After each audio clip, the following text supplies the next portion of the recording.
Ibyo byose turaje tubirambure tubaha amakuru akantu ku kandi. Ese byifashe bite? Yazize impanuka ya kajugujugu mu buhe buryo? Yaragiye hehe? Bihagaze bite? Reka mbaha amakuru.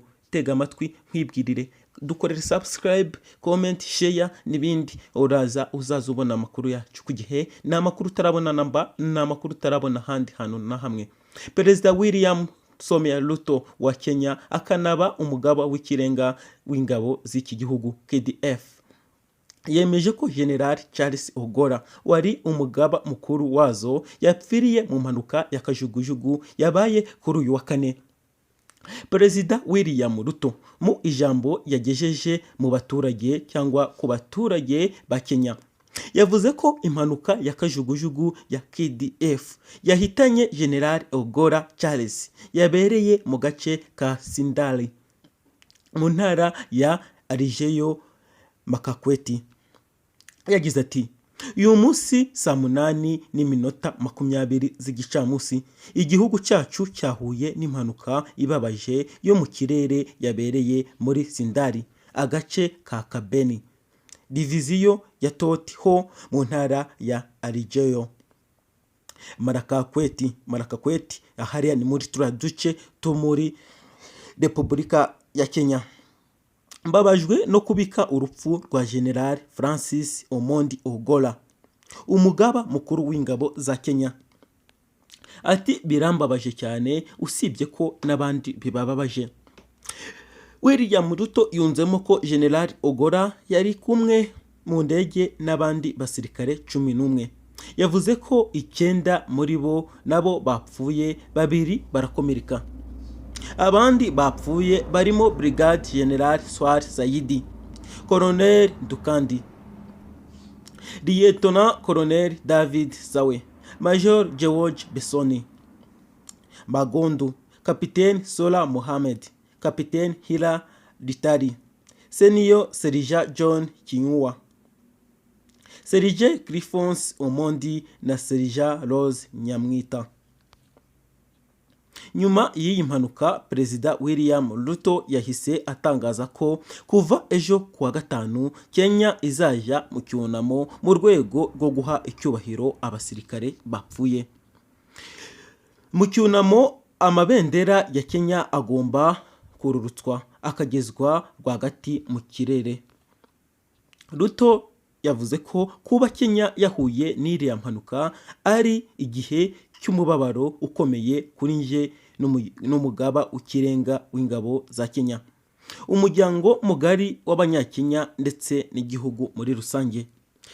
Yunzemo ati, urupfu rwa General Ogora ni igihombo kibabaje kuri nje kandi agahinda twatewe n'urupfu rwe tugasangiye nk'abaturage ba Kenya, by'umwihariko umuryango mugari wa KDF w'uyu General w'inyenyeri enye wari wubashywe yapfiriye mu kazi anakorera igihugu.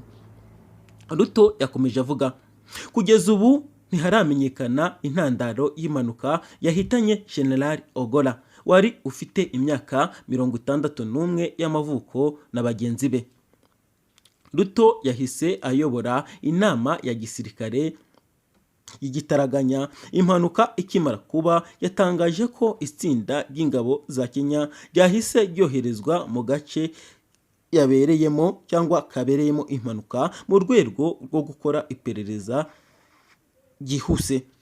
Gusa ku bw'ibyo Kenya yahise icika umugongo, aho byahise bigorana, dore ko General Ogora yari umuperezida cyangwa se yari umusirikare udasanzwe, yari nka perezida wa kabiri ugereranyije kuri William Ruto, dore ko aho William Ruto hari imyanzuro yafataga, hari icyo yakoraga, William Ruto yahise acika intege. Biba bigoranye mw'abantu mwe, biba bitifashe neza kuhita washiraho undi muntu. Murabizi mu gisirikare abaratasiyo niyo marira, niwo muborogo muri Repubulika ya Kenya William Ruto yarize, abaturage barize, ibintu n'umuborogo, ariko Imana imahe cyangwa imutuza heza, nta kundi ogora. Rest in peace. Reka twikomereze muri Repubulika Iharanira Demokarasi ya Kongo. Ku kibuga cy'imirwano ese bifashe bite, bihagaze bite? Kuri izi tariki, kuri aka kanya utwumviraho, ibintu byongeye kuba imiserero n'imiripuko, aho muri Repubulika Iharanira Demokarasi ya Kongo abantu bongeye gutana mu mitwe. Ni nako kuri izi tariki noneho kera kabaye Fardc yongeye kwirwanaho ihangana n'umutwe wa M23. Ese ibyo byo bihagaze bite? Ni gute M23 yongeye kuganzwa na Fardc? M23 yikocinze abahungu ba Makenga bari bazi ko batsinda Fardc nk'uko bisanzwe. Aba bacancuro cyangwa se aba batera nkunga wasanga hari icyo bagiye gufasha igisirikare cya Kongo Fardc. Niko Fardc iherutse gutumiza ibibunda karabutaka mu gihugu cy'Ubushinwa. Fardc bongeye kuhashya cyangwa se gukubita, ntago ariko byari bisanzwe. Bongeye kuza mu mirwano idasanzwe, mu ntambara idasanzwe bari bahujemo na M23, bongera kwigandagaza, ariko byabaye iby'ubusa. M23 bacyuye ubwo burakari bwo gukubitwa inshuro, kuko igihe kinini bamaze barwana ku rugamba M23 yari yahashijwe bikomeye. M23 yongeye kwitizana uburakari budasanzwe cyangwa kugaragaza ubushongari n'ubukaka bwayo ku ntambara cyangwa ku mirongo y'urugamba. Reka mbaha amakuru mw'abantu mwe, ku kibuga cy'imirwano hongeye kugaragara intambara idasanzwe yahuje M23 na Fardc. Ese abantu bari kuvuga ati ibi bintu birarangira cyangwa ntibirarangira? Ese ibintu bizaguma gucya cyangwa ntibizaguma gucya? Reka nkufate nkutereke ku kibuga cy'imirwano aho biri kubera, nta handi ni burasirazuba bwa Repubulika Iharanira Demokarasi ya Kongo. Niko ntuza Fardc n'abambari bayo bongeye kugaba ibitero kuri M23, bananayihasha ku rwego rukomeye. Ese ibyo bihagaze bite ko ijoro ryose baraye barwana, nuko umunsi w'ejo biriwe barwana, na n'ubu baracyarwana? Ese wowe ubibona ute? Iriya ntambaro ubibona ute? Wowe tega amatwi nkubwire ku kibuga cy'imirwano bihagaze bite. Ibintu bikomeje agaterera kuba agateranzamba ka nyina wa nzamba hariya mu burasirazuba bwa Repubulika Iharanira Demokarasi ya Kongo. Reka nkuha amakuru utarumva namba, nimba nkunda cyangwa nimba ukunda itsinda rigari ryacu wakanda subscribe. Barimo bategura amakuru, nanjye inzanje kuyabahereza. Ese watubonye iki? Na amakuru utarumva namba, nahangaho yumvisha namba, dukandire subscribe. Reka nze nkugerereyo nkabakabe nkuhereze amakuru ndayafite, mba nayateguye. Icara gatoya witire mu rushinge, cyangwa se nimba ukoresha channels, tega amatwi nkuhereze. Mu burasirazuba bwa Kongo hongeye kuba intambara idasanzwe. Ntabwo intambara yabaye yari iheruka muri kariya gace mu burasirazuba bwa Repubulika Iharanira Demokarasi ya Kongo. Nyine nk'uko nari mbivuze, hongeye kuba imirwano idasanzwe aho Fardc yongeye kwikubita gashi. Urabizi baherutse kwivura ku kibumbiro mu Bushinwa, ariko ntago ari Ubushinwa gusa bubagaburira, kuko n'Uburusiya burabahereza. Rimwe na rimwe babaha mu masezerano y'amahoro, nubwo bigirwa ibanga. Rimwe na rimwe bakabasezeranya kubaha amabuye y'agaciro, dore ko East Africa yose yamanitse amaboko mu bantu bafite amabuye y'agaciro menshi. Nta handi ni muri Repubulika Iharanira Demokarasi ya Kongo, dore ko na n'ubu ibihugu by'amahanga byarangije gutezamo, biza kwisahurira cyangwa kwifatira kuri ariya amadolari y'amabuye y'agaciro. Nawe ntiwahusha ubonye ko bishoboka. Ibihugu by'amahanga nibyo mvuga byaje kwirebera cyangwa kwisarura kuri uriya mutungo kamere wabuze abawukoresha. Ariko reka tureka gutinda kuri iyo ngingo. Nyine no mutungo kamere kandi wabuze n'abakoresha, kuko kereka bira bihugu by'amahanga bitajya bihusha kubyaza ibipfu busa umusaruro, by'umwihariko ibyo muri Afurika byabuze bene babyo, bikitwarira bikikoreramo ibyo bishaka. Reka twisubirire ku kibuga cy'imirwano imbona nkubone, tubahe akantu ku kandi. Nawe urahari, twagusezeranyije ko tugiye kubiguhereza akantu ku kandi. Igihe niki? hongeye kwaduka cyangwa hongeye kuba imirwano idasanzwe ku rugamba, aho Fardc yongeye kugaba igitero karabutaka, yongeye gukubita M23 igihe kinini. M23 abantu bari bazi ko ibintu birangiye, bongeye kubakubita ibitwaro bya kirimbuzi, amasasu. Abahungu bari bikunshinze ba Fardc, abantu bumvaga ko intambara ari iya Fardc, aribo nk'abayishoje bagomba kwitsinda. M23 cyangwa abahungu ba Makenga bavugaga ati twagwanye, aho batangiye gusha ubwoba. Ese turazimanwa twerekeza hehe? Turajya hehe? Aho twe turi barahatwambuye, bemeze bite ko dupfuye? Ni nako igihe cyari kinini, aho imirwano yakomeje ari igihe kinini. Abahungu ba Makenga barwanye intare za Sarambwe, ntago zari kiri intare zabaye Nyuma.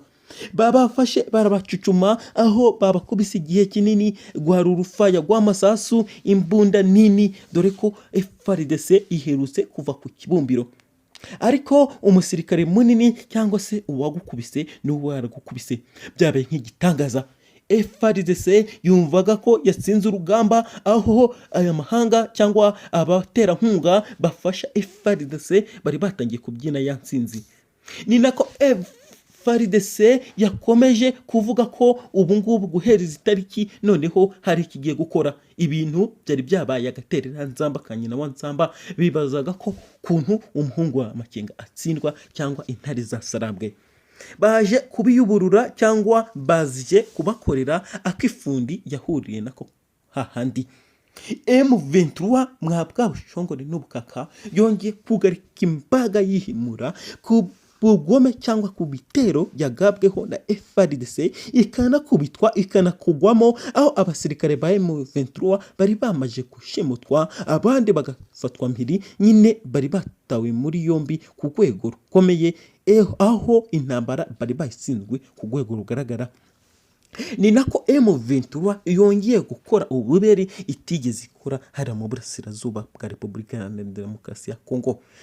M23 irije abahungu ba Thsiseked umwanya mbikubwiramo. M23 yongeye gukubita inshuro ku rwego rukomeye, aho yihimuye ku gihe kinini cyangwa ku basirikare bayo bafashwe mpiri n'intambara yabahuzaga n'abasirikare ba Fardc n'abambari bayo. M23 ikoze agashya, ifashe abasirikare benshi ba Fardc nyuma yuko ababo bari bakozwemo. Ariko nababwiyeho intsinzi ya Fardc, cyo nayibabwiyeho. Reka mbabwire noneho M23 ibyo ikoreye Fardc. Noneho ibisasu cyangwa bya bunda bya kirimbuzi bari bivaniye ku kibumbiro mu Bushinwa, muri Aziya no mu bindi bihugu bikora ibibunda bya kirimbuzi bakorana. Ibyo byose bifashwe mpiri cyangwa bishimuswe na M23. M23 kubera yifashishije uburakari ihitanye cyangwa yishe abasirikare ba Fardc, ibakozemo ibishe rubi baseka koko, aho ibafashe mpiri yongera no kubaha gasopo. Ndagira ngo nkubwire ku kibuga cy'imirwano ibintu bibaye ntabwo bisanzwe, ntabwo bisanzwe muri misi, aho M23 yongeye gukubita itababarira, yongeye kunoza umwanzi, yongeye gufata umwanzi imushira ku murongo, aho ibintu byongeye kuzamba, ibintu bisubiye rudubi. Ni nako abantu ku rugamba noneho bagwanye basa naho bangana, noneho ntago ari bwa bundi M23 yabahigaga, ariko nyuma nibwo ije kubakubita. Urebye kuntu ibasubiranye inyuma, bibaye kimwe kwa kimwe. Bikomeje gucya, ntabwo intambara yo mu burasirazuba bwa Kongo yazarangira ihuje M23 n'igihugu cya Kongo. Fardc n'abambari bacyo dore ko ari benshi, imitwe y'iterabwoba yakomeje gutana mu mitwe, irahura irafatanya ngo irandure cyangwa istitsure M23, ariko byaranze. M23 yabebereye inamba, yabebereye ibamba, kandi ikomeje no kubabamba. Reka twongere tubabwire ko tubakunda. Ese wowe amakuru utarumva namba kuki utayumva? Nta handi uzayisanga ni kuri uyu murongo cyangwa kuri channel yacu. Ese wowe wakanze subscribe? Ingingo z'ingenzi twibanzeho zarizi: reka tuzibabwireho. Twibanze kubabwira ku rupfu cyangwa impanuka ku cyahitanye umugaba w'ingabo za Kenya KDF uwo bamwita Charles Ogora. Tunababwira ku kibuga cy'imirwano uko byari byifashe, aho byari miripoko gusa, uburyo ki Fardc yongeye gutana mu mitwe na M23, noneho yari amaraso gusa, aho ibintu bitari byoroshye ku mirongo y'urugamba. Yagwara urugamba cyangwa intambara idasanzwe, aho abantu bongeye gupfa umwe ku wundi. Ibyo byose twabibagejejeho hano kandi turacyanabategurira. Itsinda rigari ryacu riri gutegura, ese nge ndahari ngo mbahe ibintu mutarumva namba.